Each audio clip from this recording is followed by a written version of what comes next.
Suddenly, environment becomes the preoccupation of a discipline and an elite that has always called it an externality. Fascinating moment in history, confirms your table.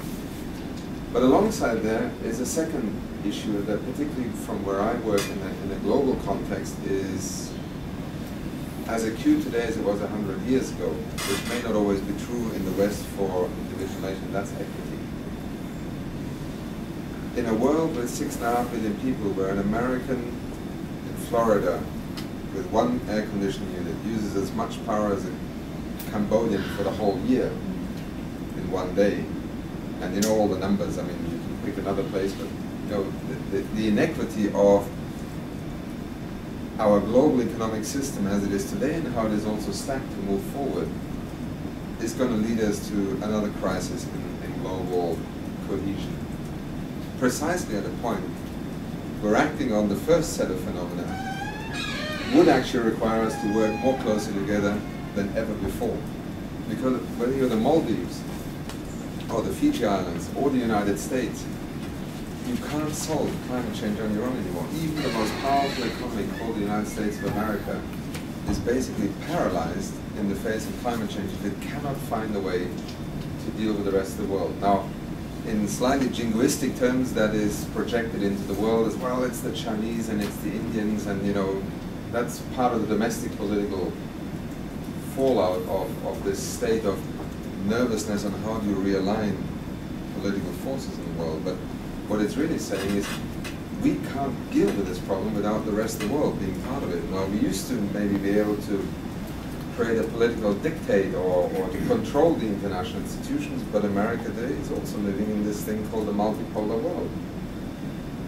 And so dealing with equity, whether it is, you know, the carbon bank in the atmosphere, how much is each citizen in the world entitled to emit into the atmosphere before, you know, we reach that limit, which is really the sort of emerging concept behind an equity idea in climate change. You know, every citizen should have X number of tons that they can emit every year that will keep us below a certain global warming scenario. Which means, you know, much of the West would have to put its foot on the brakes enormously fast. While, you know, places such as India, China, Africa still have, you know, some acceleration potential, which would mean you converge at a certain point. Houston, we have a problem because the convergence path on the current trajectory would mean we might as well give up because, you know, this is never going to keep us below 2 degrees until we get to that convergence point. So here we are, Copenhagen Climate Change Convention, Kyoto Protocol, trying to negotiate amongst 190 nations that have a very, very different history, have a frustrated sense of the present, can recognize where their common future is, but can't build the bridge at the moment, right? Here is the United States of America, through no fault of its own perhaps, having had a government that for 10 years did not move on climate change, is now saying to the world, well look, we're really going to move, but all we can do right now is reduce our emissions by 4% on 1990 levels, which is what the rest of the world began working on this issue, because that's the Waxman-Markey bill. De facto is 4% emissions reduction. Now, if the most polluting nation in the world, and also the one with the largest carbon debt, so to speak, is only prepared to make a 4% reduction, first of all, what happens to the target that our scientists gave us, that we actually have to reduce emissions by 25% by the year 2020? So if America doesn't move, I mean, either Europe does 50%, or there is no industrialized country's commitment to climate change. And then you have the situation that the industrialized world is now turning on the developing world and saying, well, look, we can't solve our problem, but can you guys please speed up yours? And that's part of the problem. It is just a totally incompatible deal that is at the moment being proposed. Take the United Nations in the past, it was an extraordinary vehicle for progressive collective policy making in the 60s and 70s.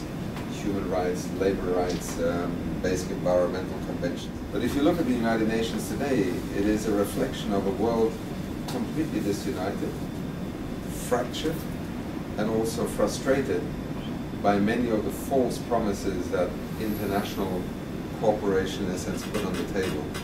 So when you hear China or India taking very strong positions about climate change and human rights, it's not because they necessarily in the domestic context do not believe in labor rights or environmental reform or something. But they'll be damned if in an international context they're going to make any more commitments that limit their sovereignty in return for what?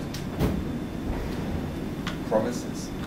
Well, they promised a lot of money in Rio when they signed all these agreements, shared responsibility for the commons, the North would help the South. Well, the fact of the matter is development cooperation funding actually went down after Rio for 50 years. At a moment when all developing nations signed up to the Biodiversity Convention, the Climate Change Convention, the Desertification Convention, lots of other protocols, all under the premise that, okay, we will try and accelerate our, let's say, footprint reduction in return for, a co-investment from the North. And it is really quite bitter that during the last 15 years, until just a couple of years ago, money actually went down. So are we surprised that the South is not engaging in a global governance context because it feels it is, being dragged to the table each time under false conditions and pretenses? So